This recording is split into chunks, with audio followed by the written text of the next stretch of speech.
Alors non, dans cette vidéo, je vais pas te dire que tu dois devenir copywriter parce que c'est une compétence high value ou que je ne sais quoi encore, tu devrais apprendre la lecture rapide.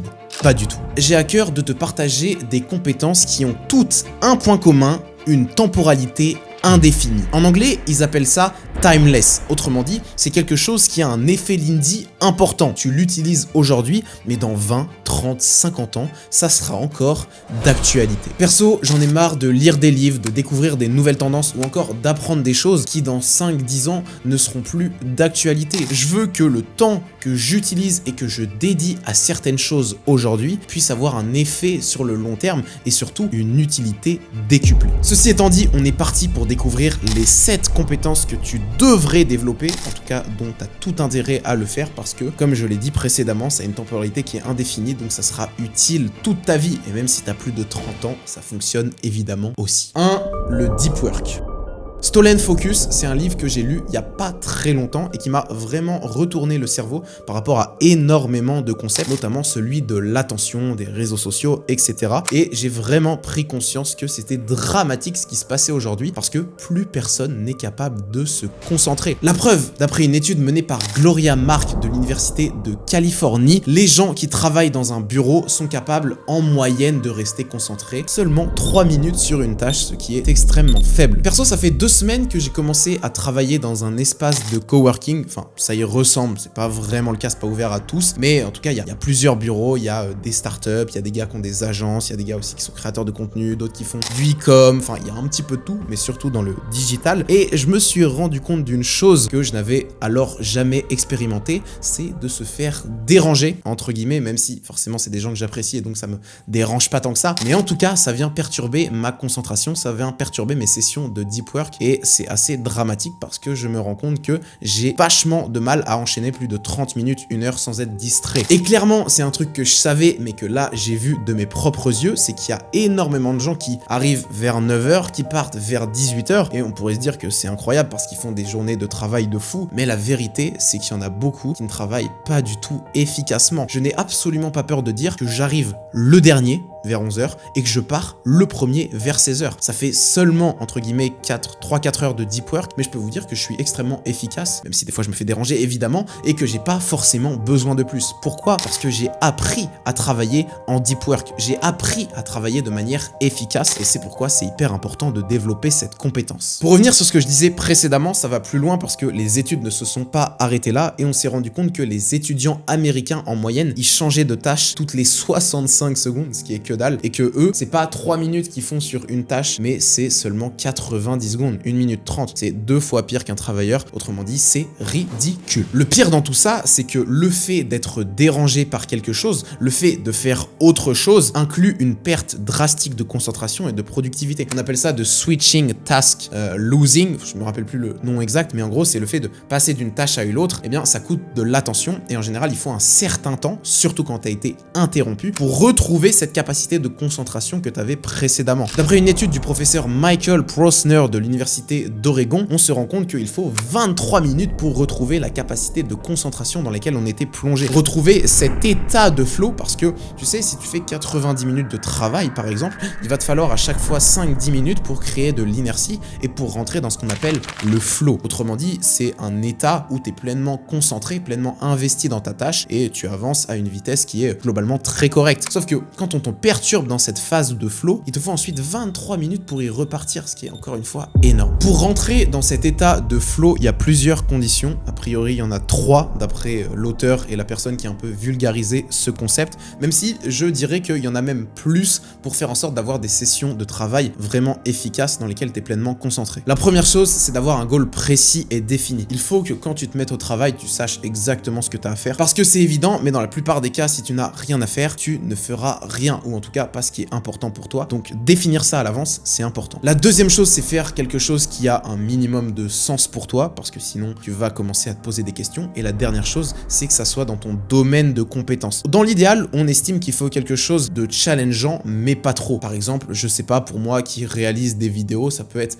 d'écrire une vidéo. C'est challengeant parce que je pars de quelque chose de nouveau, mais en même temps, c'est dans mes capacités parce que j'ai certaines connaissances, j'ai internet pour m'aider, j'ai de l'expérience, etc. Et donc, je peux rentrer, ça m'arrive souvent, dans des états de flow quand je suis en train d'écrire des vidéos. Quand je tourne, c'est aussi la même chose. Voilà, j'ai quelque chose un peu pour m'aider, j'ai une sorte de mini-script, même si moi je suis pas du style à écrire mes vidéos complètement, j'ai juste quelques idées principales et ensuite je tisse, je développe par rapport à ça. Je fais, comme on dit, en intelligence interlinérée, j'essaye de faire des liens, c'est ça l'intelligence, faire des liens. Et bah voilà, au final, ça fait des vidéos dans lesquelles j'arrive à atteindre un niveau de concentration qui est plutôt pas mal. Maintenant, un truc hyper important pour réellement avoir des deep work, c'est de prendre en considération d'une part les distractions et de toutes les supprimer, que ça soit sur ton téléphone, mais dans l'idéal, ne travaille pas avec ton téléphone, fais en sorte de tout mettre sur ton ordinateur. Et en plus de ça, c'est d'installer des extensions sur ton ordi, parce que si tu travailles sur l'ordi, tu as forcément quelques distractions qui sont à portée de main. Donc tu peux utiliser par exemple le Cold Turkey Blocker qui marche super bien, il y a une version payante. En gros, tu peux programmer des sessions de travail où tu supprimes absolument toutes les distractions et tu pourras pas aller dessus. Ça marche super bien pour l'avoir essayé. Maintenant, une deuxième chose qui est hyper importante, c'est de prendre en considération ce qu'on appelle les rythmes ultradiens. En gros, il y a les rythmes circadiens sur 24 heures et les rythmes ultradiens, c'est sur des périodes un peu plus courtes. Par exemple, un des rythmes ultradiens, c'est la manière de travailler et la capacité de concentration ne peut pas dépasser les 1h30. Et c'est ce que disait Andrew Huberman dans un podcast, pas mal de recherches qui ont été faites sur le sujet, qui disent qu'au bout d'1h30, tu perds pas mal de capacité de concentration, d'attention,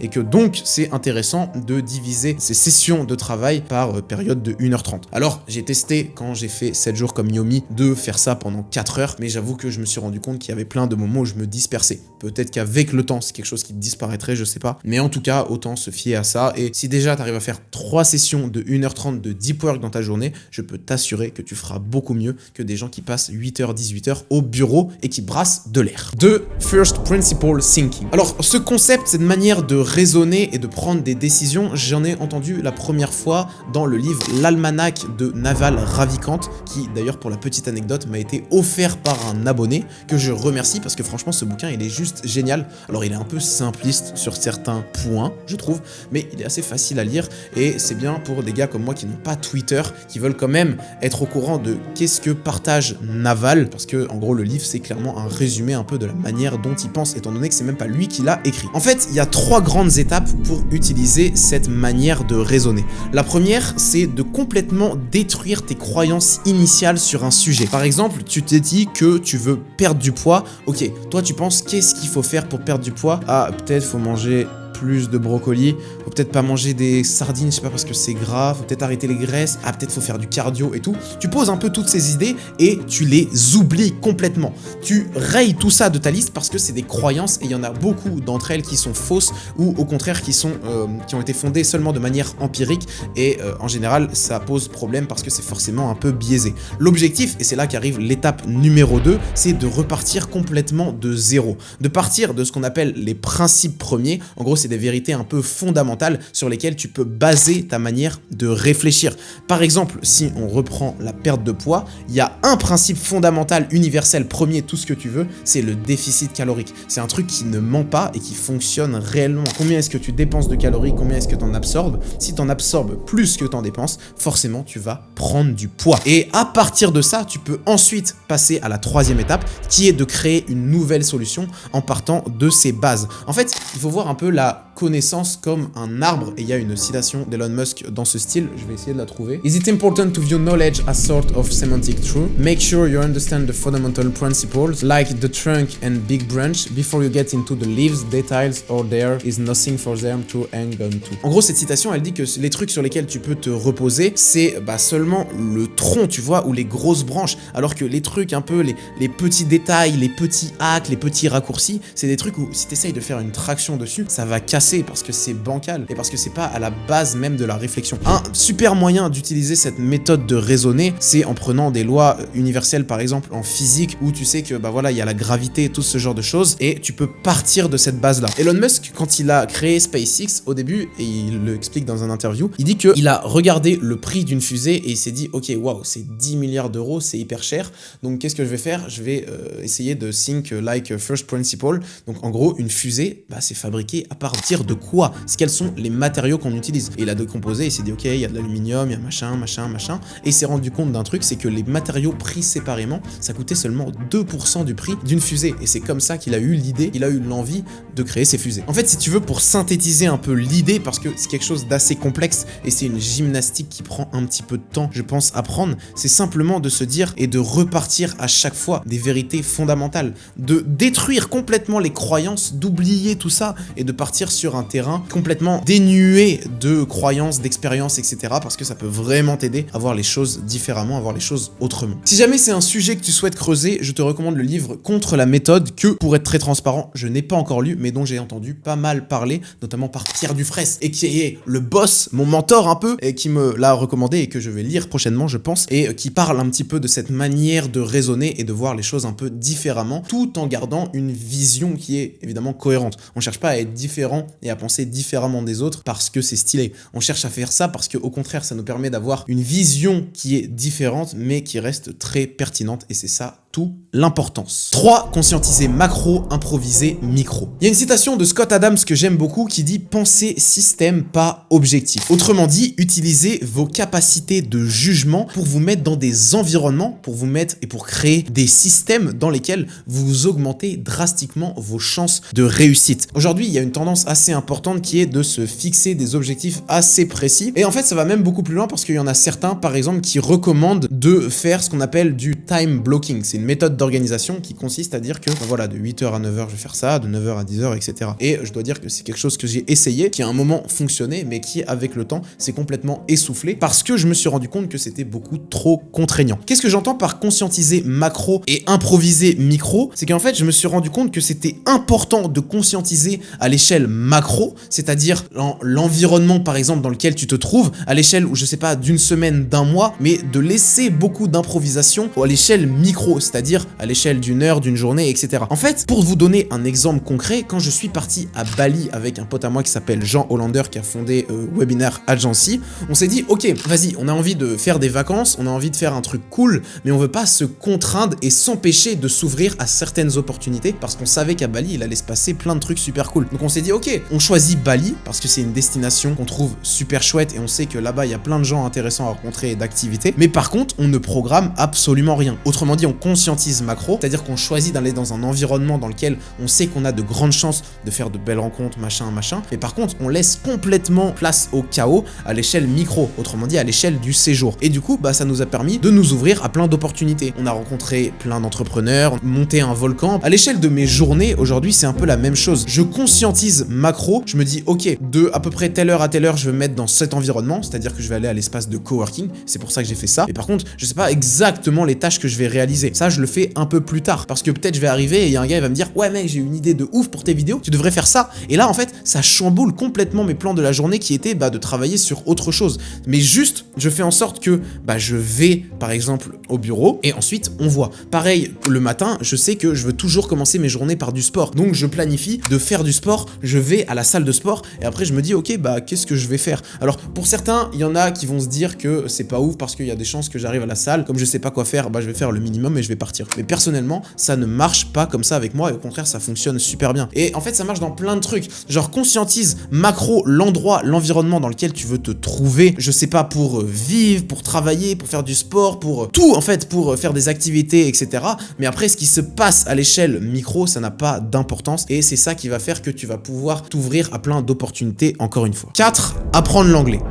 D'après une étude menée par Eurobaromètre, seulement 19% des Français sont capables d'avoir une discussion normale dans une langue étrangère. C'est extrêmement faible et je pense que si on inclut seulement l'anglais, on est à peut-être 15%, ce qui est encore une fois très faible. Perso, il y a 2 ans, parce que j'étais un peu dégoûté de l'école et frustré d'avoir passé autant de temps, d'avoir eu autant de cours d'anglais, mais d'être absolument incapable d'aligner 3-4 phrases en anglais sans faire de faute, ou même juste de manière assez fluide avec avec un accent correct et tout. Je sais pas pourquoi, je sais pas comment c'est possible, mais à la fin de mes années lycée terminale, j'avais ce qu'on appelle un niveau B2, mais pourtant j'étais pas bon en anglais. Donc j'ai commencé à regarder des séries en anglais, écouter des podcasts, utiliser des applications pour améliorer mon vocabulaire, etc. J'ai même fait des voyages et je dois dire que ça m'a beaucoup aidé et que j'ai assez bien amélioré quand même mon niveau. Le seul problème, c'est que ça a quand même pris beaucoup de temps et que j'ai pas utilisé les meilleurs leviers. Ça manquait grave de pratique parce que c'est bien d'apprendre des choses, mais comme l'explique la méthode Feynman, un des meilleurs moyens de mémoriser, c'est de l'expliquer à quelqu'un. Et pour l'anglais, c'est un peu pareil. Si tu apprends quelque chose mais tu peux pas le réutiliser dans ton quotidien,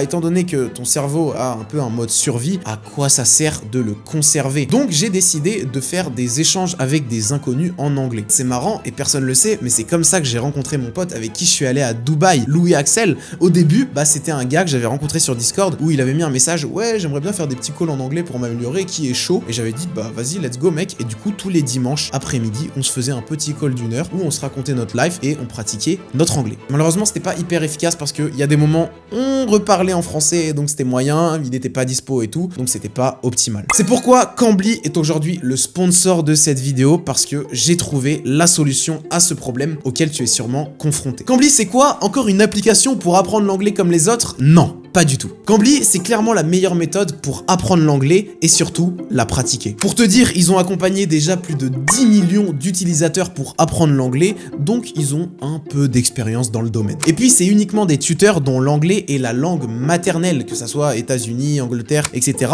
C'est des gens qui parlent que anglais, donc tant mieux, t'auras pas ce problème de parler français avec la personne, elle parlera pas français, donc t'auras pas le choix, et ça c'est juste extra. Perso, j'ai testé il y a une semaine avec Peter qui vient de Newcastle. On a échangé sur plein de thématiques avec un peu de conversation libre où il y a des moments où tu peux choisir des thématiques proposées par Cambly. Il y en a plein, tu fais un peu comme tu veux. Et donc on a parlé de sport, d'actualité, de business. Enfin vraiment c'était un échange qui était très agréable et un professeur qui était super sympathique. Pendant l'appel, t'as un petit chat sur le côté où le tuteur peut faire des petites corrections et ça je trouve c'est génial, ça évite de te couper pendant que t'es en train de parler, mais juste d'avoir ok, j'ai fait ça, bon la prochaine fois je ferai attention, mais tu continues à parler et ça c'est cool. En plus de ça, Cambly propose plein de cours qui sont dédiés au milieu professionnel ou à la carrière pour par exemple faire des présentations, etc. Donc ça peut devenir un vrai outil que tu peux utiliser dans ton travail. En ce moment, il y a une offre de rentrée pour booster votre carrière où vous avez le premier cours qui est gratuit et moins 55% sur les 12 premiers mois d'abonnement, ce qui n'est pas négligeable. Le lien est en description. 5. Devenir un satisfier. Barry Schwartz, il a écrit un livre excellent qui s'appelle The Paradox of Choice que je recommande à tout le monde. Et c'est pas parce que tu as compris le paradoxe du choix, tu sais ce que c'est comme concept, que tu ne dois pas lire le livre. Ça, c'est une des erreurs que font la plupart des gens, je trouve, c'est de penser que parce qu'ils ont compris quelque chose, ça ne vaut pas le coup de aller plus loin en fait dans la démarche. Des fois, vous avez raison et ça vous évite de lire des livres un peu bullshit, mais là pour le coup, faites-moi confiance, allez le lire. Je crois même qu'il est disponible en français. Dedans, il partage une distinction que je trouve hyper intéressante qui est celle de satisfier versus maximiseur. Un maximiseur, c'est quelqu'un quand il va faire les courses, il va, par exemple, tu sais, tu peux toucher les fruits et légumes pour savoir c'est quel le mieux. En ce moment, par exemple, les melons. Le maximiseur, il va toucher tous les melons, il va se dire, ok, c'est lequel le meilleur parmi tout le bac là, je veux le meilleur melon, le plus mûr, le plus rond, le plus gros, etc. Alors que lui, un satisfier, il va choisir son melon simplement lorsque il aura trouvé le melon qui lui convient, parce que le premier, hop, un peu trop dur, bon le deuxième, ouais ça a l'air pas mal, bon vas-y let's go, je prends celui-là, et il a pas besoin de voir à quoi ressemblent les autres melons parce que celui-là lui convient parfaitement. En fait, un maximiseur, c'est quelqu'un qui est constamment dans la comparaison et qui a énormément de mal à être satisfait. D'après les études qu'il a menées Barry Schwartz, il s'est rendu compte que les gens qui avaient un score élevé en tant que personnalité maximiseur, c'était ceux qui étaient les plus dépressifs et qui avaient le plus de chances d'être moins heureux dans la vie. Et ouais, parce qu'il y a plus de chances que tu aies des regrets, d'ailleurs les regrets qui sont créés par deux facteurs qui sont une meilleure option et la responsabilité. En général, c'est rare de regretter quelque chose que tu n'as pas contrôlé. Et ensuite, c'est des gens qui sont moins satisfaits, forcément, parce que il y a des regrets, ça crée une insatisfaction. Et en plus de ça, ils mettent plus de temps à choisir. Autrement dit, il y a aucune raison logique à être un maximiseur. Prenons l'exemple des relations. Imaginons que tu sois célibataire, tu croises quelqu'un dans la rue et t'as ce truc de maximiseur, bah tu vois la meuf et tu te dis, ou le mec, peu importe, ah elle est jolie, machin, mais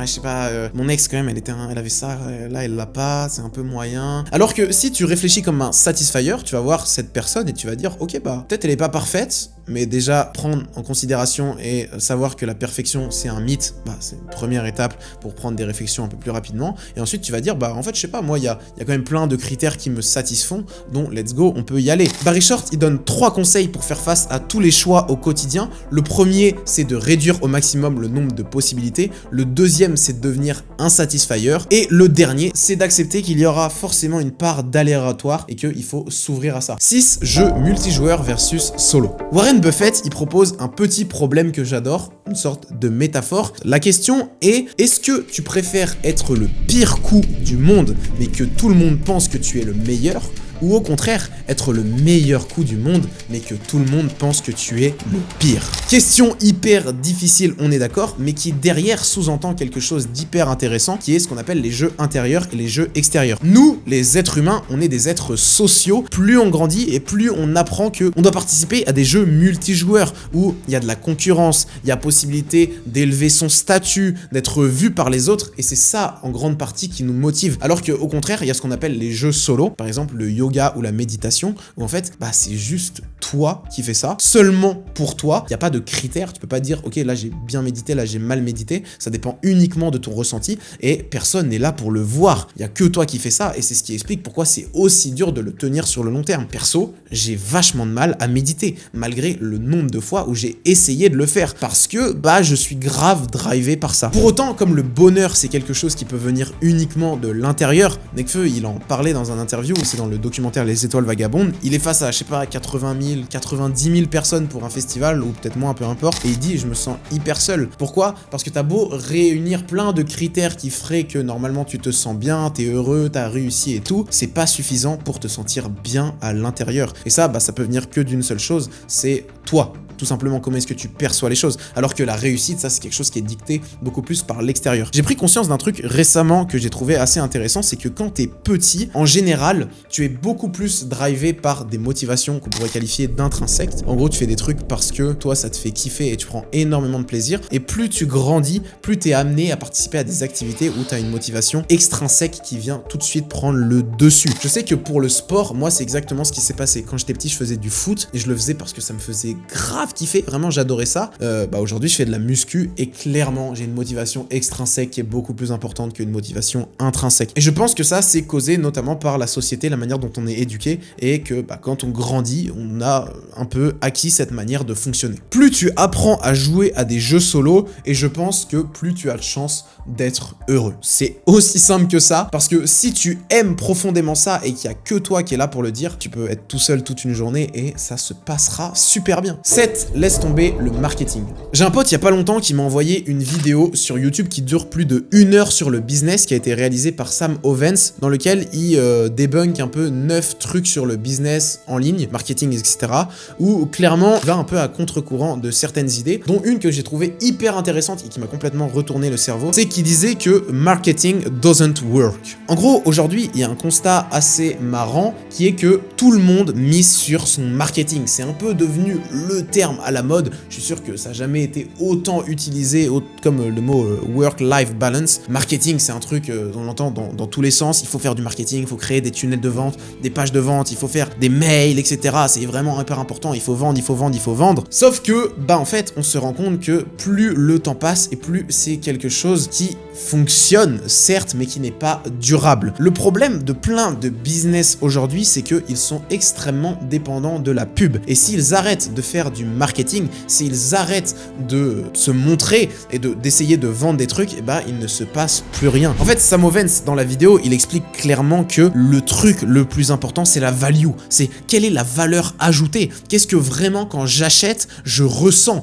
Qu'est-ce que j'obtiens qui est bien au-delà de ce que je pouvais espérer et qui crée une satisfaction. Parce qu'il n'y a rien de plus important que de créer et d'avoir des clients qui sont satisfaits. Pourquoi? Parce que sur le long terme, on se rend compte qu'aujourd'hui, le coût des leads est en train d'exploser. Donc pour acquérir des prospects, pour acquérir de nouveaux clients, ça coûte extrêmement cher. Et donc il faut à chaque fois surenchérir, vendre des trucs chers. Mais le problème, c'est que tes clients, ils sont pas satisfaits. À chaque fois, tu dois retrouver de nouveaux clients. Et c'est donc un business qui n'est pas du tout viable. Alors qu'au contraire, avoir une satisfaction client, avoir une valeur tellement importante que tu permets de proposer et d'obtenir, les clients, ils vont te permettre, pour un client obtenu, d'en avoir de nouveaux parce qu'ils sont satisfaits, ils vont en parler à leurs proches, etc. Et puis ils vont réacheter chez toi et tout. Moi, j'aime bien cette vision parce que ça va un peu à contre-courant de ce qu'on a l'habitude d'entendre partout, qui est de trouver des raccourcis, les modes x2, de vite faire de l'argent rapidement parce que tout doit aller vite, comme Internet, les IA, la lecture rapide, tout ce que tu veux. Je pense que la tendance opposée, peut-être pas opposée, mais complémentaire d'une certaine manière, c'est beaucoup plus efficace. Je fais aujourd'hui un peu plus l'éloge de la lenteur, l'importance de prendre le temps dans certaines choses parce que construire des choses solides, ça prend du temps. Donc voilà, arrêtez de miser court terme, voyez beaucoup plus long terme, c'est important, même si je sais que c'est dur parce que on sait vraiment pas ce que l'avenir va nous réserver. Et puis surtout, privilégiez la qualité, faites de la putain de qualité dans tout ce que vous faites, mangez de manière qualitative, dormez de manière qualitative, travaillez de manière qualitative et arrêtez d'essayer de travailler 100 heures, travaillez 30 heures en deep work et vous accomplirez ce que vous êtes capable de faire en 100 heures, c'est exactement la même chose. Donc on oublie les raccourcis et on se concentre vraiment sur la qualité, on fait les choses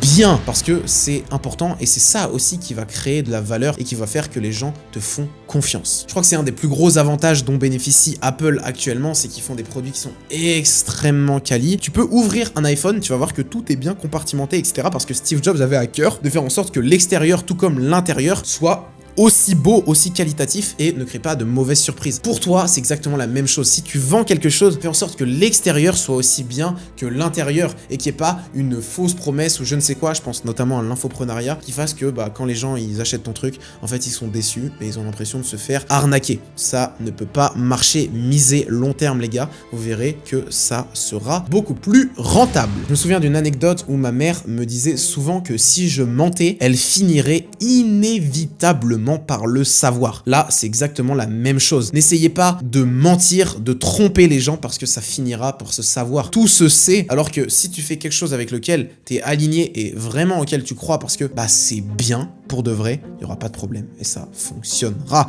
Même si je suis conscient qu'il faut évidemment faire du marketing, qu'il faut évidemment vendre certaines choses, c'est hyper important parce que si t'as beau être la personne la plus intelligente du monde, tu ne parles à personne, on le saura pas et donc ça sert à rien. Mais en fait, c'est pareil, augmente la qualité de tes propos, la qualité des connaissances, enfin bref, va chercher la qualité, c'est un truc hyper important. C'est la fin de cette vidéo, merci à Cambly de l'avoir sponsorisé, ça permet d'augmenter la qualité. Comme tu peux le voir, on a 2 caméras, même si je vais essayer d'améliorer encore un peu le studio. Je vous avoue que je galère un peu à maîtriser ma nouvelle caméra. Enfin bref, en tout cas, on passe à l'action, on essaye de faire des trucs et c'est ça qui est cool. J'espère que la vidéo vous aura plu. Si vous avez d'autres compétences timeless, évidemment, que vous trouvez intéressantes, n'hésitez pas à les partager en commentaire. Et puis sur ce, tu peux t'abonner à cette chaîne YouTube de valeur ajoutée, supérieure, qualité, plus, waouh. J'en fais peut-être un petit peu beaucoup. Tu peux liker aussi, c'était Dali. On se dit à la prochaine. Ciao.